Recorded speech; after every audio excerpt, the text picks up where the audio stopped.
నమస్కారం అండి. నా పేరు వెంకటేశ్వరరావు. జేఎన్టీలో ప్రొఫెసర్గా చేసి రిటైర్ అయ్యాను. ఇప్పుడు ప్రస్తుతం జనరల్ సెక్రటరీ మ్యాపిల్ టౌన్. నా పక్కన వైస్ ప్రెసిడెంట్ గారు ఉన్న సత్యనారాయణ గారు. బేసికల్గా నేను 2-3 పాయింట్లు విపులంగా చర్చించదలుచుకున్నాను ఇక్కడ.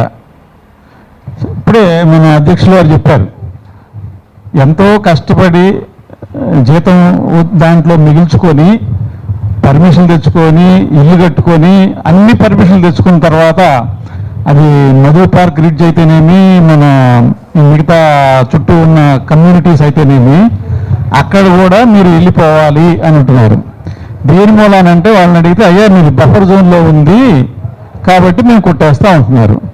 1912 వరకు బఫర్ జోన్ వచ్చేసి 12 మీటర్లని ఉంటున్నాం పెద్దల ద్వారా.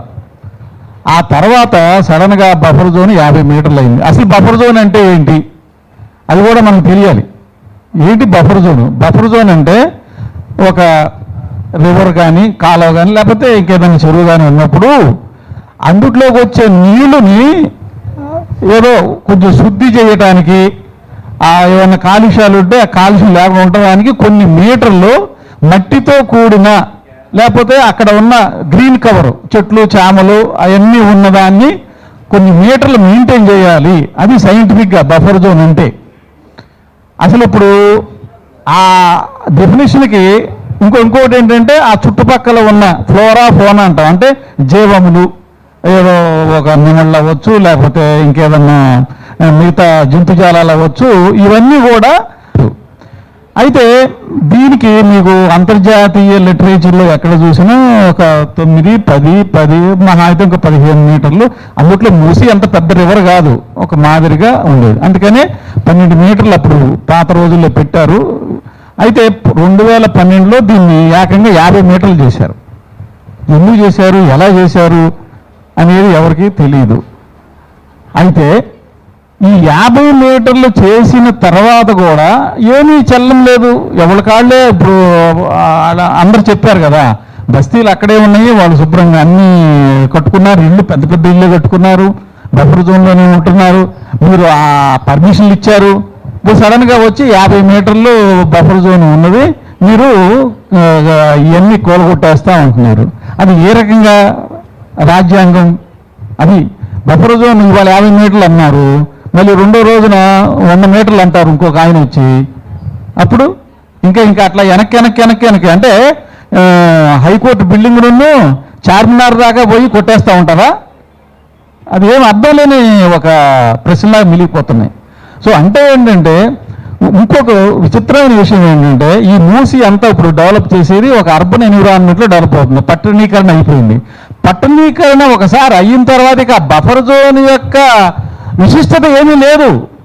ఏదైతే ఒరిజినల్గా మనం ఆలోచించే బఫర్ జోన్ అనుకున్నామో, పట్టణీకరణ అయిన తర్వాత ఇంకా బఫర్ జోన్ అనే విశిష్టత ఏముంటుంది?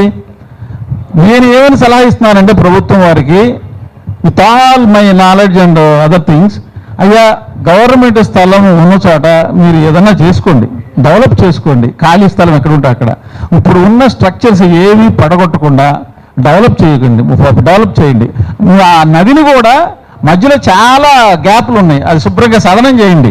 రాళ్ళు రప్పలు ఐలాండ్స్ అవన్నీ తీసేసి చక్కగా నదిని మంచి నీట్గా చేసుకుంటే నీళ్లు శుభ్రంగా పోతాయి. అదిగాక ఆ ఒడ్డుని కూడా రిటైనింగ్ వాల్స్ అంటాం, ఇవన్నీ రివర్ ట్రైనింగ్ వర్క్స్ అంటామండి ఈ ఇంజనీరింగ్లో.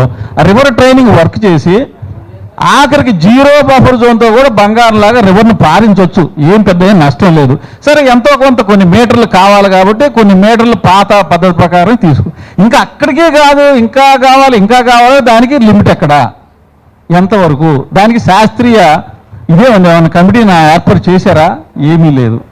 ఆ రకంగా ఎవరికి ఇష్టం వచ్చినట్టు వాళ్ళు బఫర్ జోన్ ఉంది, బఫర్ జోన్ వచ్చావు ఇది ఆ రకంగా చెప్తే, మరి హుస్సేన్ సాగర్లో బఫర్ జోన్ సంగతి దేవుడు ఎరువు. FTLలోనే మీరు శుభ్రంగా సెక్రటరీ కట్టారు, నెక్లెస్ రోడ్ కట్టారు, ప్రసాద్ వచ్చినాయి, అవన్నీ కొట్టండి. మరి ఇమ్లీబాన్ బస్ స్టాండ్ అయితే ఇంకా చెప్పాలి సార్, అది అందరూ ఇమ్లీబాన్ బస్ స్టాండ్ అనేది మన అందరూ ఉపయోగించుకునేది కాబట్టి సెక్రటేరియట్ అనేది అందరూ ఉపయోగిస్తుంది. మరి ఎన్నో కమర్షియల్ ఎస్టాబ్లిష్మెంట్స్ FTLలోనే మీకు పర్మిషన్ ఇచ్చారు కదా, అవన్నీ కొడతారా? అది ఇప్పుడు నేను దీనికి ఏంటంటే సరే సుందరీకరణ అనేది అవసరం, ఎవరు కాదంటలే. ఎందుకంటే పాపం మిత్రులు చెప్పారు అక్కడ దుర్గంధం, నిజంగా మానవ మాత్రం నివసించే ప్రదేశాలు కావు అవి. దాన్ని తప్పకుండా బాగు చేయాలి. ముందు ఆ నీటిని శుద్ధి చేయండి. మూసి ఒక్కటే శుద్ధి చేస్తే సరిపోదు, అందుట్లో వచ్చే నాళాలు మొత్తం శుద్ధి చేయాలి. ఎక్కడి నుంచో కుక్కటిపల్లి నుంచి వస్తున్నాయి నాళాలు, అవేమో హుస్సేన్ సాగర్లో కలుస్తాయి. మళ్ళీ అందుట్లో నుంచి పోయిన వాటర్ హుస్సేన్ సాగర్లో నుంచి మళ్ళీ రివర్లో వెళ్ళి మళ్ళీ కలుస్తాయి. ఇవన్నీ కూడా శుద్ధి చేయాలి. ఆ శుద్ధి చేయాలంటే మొత్తం హైదరాబాద్కి మొత్తం ఒక ప్రణాళిక ఉండాలి. ఏదో ఆ ఒడ్డున్న వాళ్ళు నలుగురిని నిలగొట్టేసి అక్కడ ఇంకెవరికో ఏదో 4 క్యాసినోస్ పెట్టేసి నేను నైట్ లైఫ్ డే లైఫ్ అంటే అసలు లైఫ్ ఏంటి, ఇంకా నైట్ ఏంటి డే ఏంటి, లైఫ్నే జరగొట్టేస్తున్నారు. ముందల ఉన్నంతలో అభివృద్ధి చేయండి. ముందల ఎలాంటి మురుగునీరు లేకుండా ఆ మూసీలో ప్రవహించేటట్టు చేయండి. నెక్స్ట్ ఉన్న ఆ స్థలాన్ని శుభ్రం చేసి గ్రీనరీ కవర్ చేయండి. ఇంకా కొద్దిగా గొప్ప అడ్జస్ట్మెంట్స్ కావాలంటే మీరు ఒక పని చేయొచ్చు. మన మిత్రులందరూ చెప్పారు, వాళ్ళు ఎక్కడ పోతారు నిజానికి. ఇప్పుడు మాదే మ్యాపిల్ టౌన్ ఉంది, గేటెడ్ కమ్యూనిటీ. మా దగ్గర పనిచేసేది రోజు 200 మంది పనిచేస్తారండి. ఎక్కడో ఉండరు, ఆ మూసి ఒడ్డునే ఉంటారు. వాళ్ళకి ఎలాంటి సౌకర్యమూ లేదు. మరి ఇప్పుడు వాళ్ళు ఎక్కడికో తీసుకెళ్ళి పెడితే వాళ్ళకి జీవనోపాధి మొత్తం కోల్పోతారు. సో నేనేమన్నానంటే ఆలెలాంతా మూసి ఒక స్థలం ఐడెంటిఫై చేయండి, 300 గజాలు 400 గజాలు. ఇన్ని హైరైజ్ బిల్డింగ్లు పర్మిషన్ ఇస్తున్నారు కదా, ఒక హైరైజ్ బిల్డింగ్ కట్టండి, సింగిల్ బెడ్రూమ్ డబుల్ బెడ్రూమ్ మీరు ఏదో ఒకటి, వాళ్ళందరినీ అందులో పెట్టండి. సో దట్ వాళ్ళ నివాసం అక్కడే ఉంటుంది. వాళ్ళు ఎటు ఇప్పుడు ఆ పిల్లోడు చదువుకుంటూ ఉంటాడు, ఆ పక్కనే ఉన్న గేట్ కమ్యూనిటీలో వాళ్ళు పని చేసుకుంటారు, వంట మనిషి, పని మనిషి, డ్రైవరు అందరూ అక్కడే ఉంటారు. వాళ్ళ జీవనోపాధి నష్టం లేకుండా ఉంటుంది. సో ఆ ఎకో సిస్టమ్, ఆ ఎన్విరాన్మెంట్ని చెడగొట్టాక మీరు ఒక ఊరు బయట ఎక్కడో ఇస్తే మాత్రం వాళ్ళకి ఏ రకంగా బతుకుతారు. సో ఈ ఇంపార్టెంట్ విషయాల మీద వాళ్ళు ఆన్సర్ చెప్పాలి. ఇంకోటి ఏంటంటే ఇంత మట్టికి అసలు ఏమీ రిపోర్ట్ లేదు, డీటెయిల్ ప్రాజెక్ట్ రిపోర్ట్ లేదు, మళ్ళీ ఎలాంటి పబ్లిక్ ఇన్వాల్వ్మెంట్ కూడా మీరు అక్కడ చేయలేదు.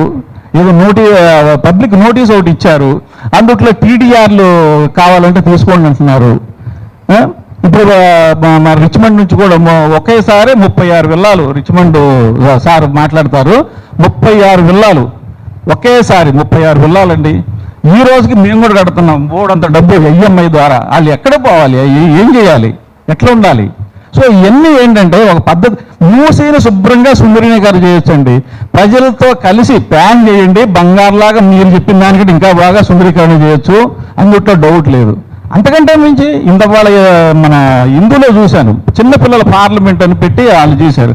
బాబు మీ సుందరీకరణ దేవుడెరుగు, అసలు ఎయిర్ పొల్యూషన్ దారుణంగా ఉంది హైదరాబాద్లో, ఢిల్లీ తర్వాత మందే అయ్యేటట్టుంది. ఆ ఎయిర్ పొల్యూషన్ గురించి ఏం చేస్తారని అడుగుతున్నారు పిల్లలు, ఇంత చిన్న పిల్లలు.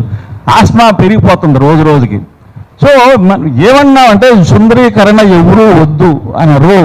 సుందరీకరణ చేసేటప్పుడు ఈ పునరావాస కార్యక్రమం ఏ రకంగా చేస్తారు, ఎంత చోటు కావాలి, 50 మీటర్లు అంటే 150 అడుగులు. ఆల్రెడీ మీరు ఇంకొకటి ఏంటంటే మీరు చెయ్యాలన్నా చేయలేరు, ఎన్నో కోర్టు అడ్డంకులు వస్తాయి. ఉదాహరణకి పొద్దున షేర్ చేసుకుంటున్నాను సార్ తోటి, 12 మీటర్లు అని చెప్పారు కదా, ఆ 12 మీటర్లు చెప్పిన తర్వాత 12 మీటర్లు చెప్పిన తర్వాత 50 మీటర్లు చేసిన తర్వాత 50 మీటర్లు ఇంప్లిమెంటేషన్ అనేది ఈ రోజు చేయలేదు. అది టైం బార్ ఉందంట, మన లాయర్లు గారు చెప్తున్నారు. ఆ టైం బార్ ఉంటే 10 సంవత్సరాలు దాటితే ఏం లేదు, అది మళ్ళీ నల్లని వాయిడ్ అవుతుందట. సో ఇలాంటి కోర్టు లిటిగేషన్స్తో ఇరుక్కొని మోసం సుందరీకరణ ఎప్పుడు చేస్తారు? మీరు తొందరగా చేయాలంటే ఆ లోకల్ ప్రజల్ని దగ్గర పెట్టుకొని ఏ రకంగా చేద్దామని ఆలోచించి అట్లా చెయ్యాలి. అంతసేపు కోర్టులో వేస్తే మళ్ళీ ఆగిపోద్ది సుందరీకరణ, ఎప్పుడు మళ్ళీ మామూలే. ఇంతకుముందు కూడా ఏదో హుస్సేన్ సాగర్ బాగు చేస్తా ఉన్నారు, అది లేదు, ఏమీ అవ్వలేదు కదా. ప్రభుత్వం పార్టీలు వేరవచ్చు, కానీ ప్రభుత్వం పద్ధతి అంతా ఒక రకంగానే ఉంటుంది.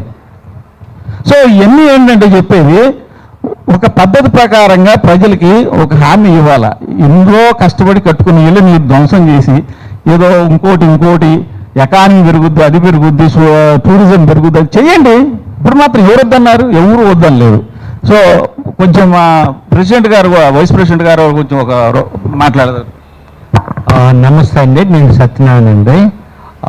కపుల్ ఆఫ్ థింగ్స్ ఏంటంటే కమ్యూనిటీస్ మాది కానీ రిచ్మండ్ వాటిలలో విల్లాస్ పోతున్నాయి, కామన్ ఏరియా కూడా పోతా ఉంది. సో విల్లాస్కి ఇండివిజువల్గా కాంపన్సేషన్ చెప్పారు కానీ ఆ జీవో ఆర్డర్లో కామన్ ప్లేసెస్ పోతే ఏంటి?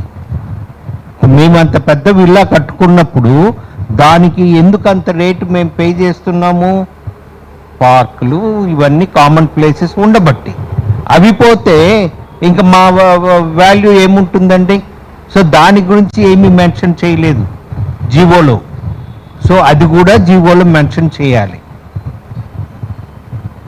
అదొకటి. సార్ ఆల్రెడీ చెప్పినట్లుగా సుప్రీంకోర్టు ఆర్డర్ ఉంది 2012లో 12 మీటర్స్ నుంచి 50 మీటర్ చేసినప్పుడు సుప్రీంకోర్టు ఏం చెప్పిందంటే, స్టేట్ గవర్నమెంట్ మీలాగా 5 ఏళ్ళు 10 ఏళ్ళు 20 ఏళ్ళు 50 ఏళ్ళు మీరు పాటించకుండా ఉంటే ప్రజలు ఏం కావాలి? ఇంకో స్టేట్ గవర్నమెంట్ వస్తుంది, ఇంకొక తీసుకుంటుంది, 30 ఏళ్ళ తర్వాత